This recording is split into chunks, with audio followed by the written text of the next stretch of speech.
Perkenalkan, nama saya Mika Irawati sebagai pemateri 1. Perkenalkan, nama saya Lida Rahmani sebagai pemateri 2. Perkenalkan, nama saya Putri sebagai kesimpulan.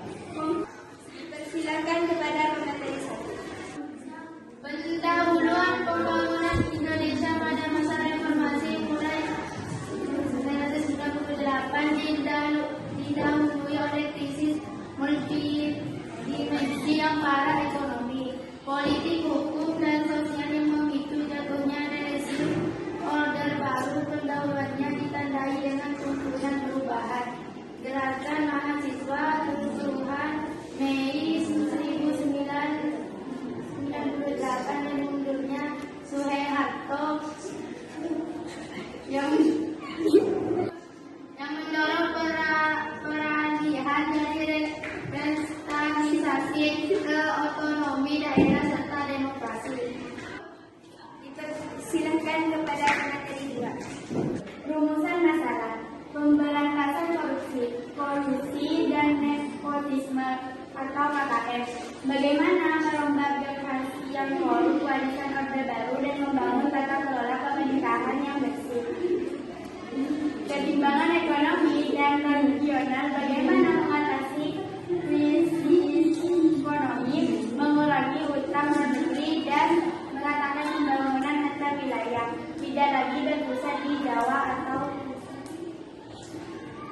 reformasi hukum dan birokrasi. Bagaimana menegakkan supremasi hukum dan memberantas lemahnya birokrasi dalam pelayanan publik, stabilitas politik dan konflik sosial. Bagaimana mengelola konflik etnis, agama, dan separatisme atau besar Aceh, Papua demi menjaga persatuan. Dipersilakan kepada pemateri 3 plus kesimpulan. Pembahasan pembangunan politik dan hukum, mengubah sistem menjadi lebih demokratis, termasuk pembatasan masa jabatan presiden maksimal 2 periode, penghapusan divisi ABRI, kebebasan dan pemilu langsung. Pembangunan ekonomi mengadopsi pasar bebas, peningkatan perbankan, investasi asing, dan penanganan ulang luar negeri untuk memulihkan stabilitas ekonomi. Desentralisasi otonomi daerah, mengalihkan kewenangan pembangunan dari pusat ke daerah agar pembangunan lebih sesuai dengan kebutuhan lokal dan lebih merata. Kesimpulan, demokratisasi dan stabilitas politik. Terjadi transisi menuju sistem demokrasi yang lebih terbuka, ditandai dengan pemilihan langsung, kebebasan pers, dan pembuatan peran DPR atau partai politik.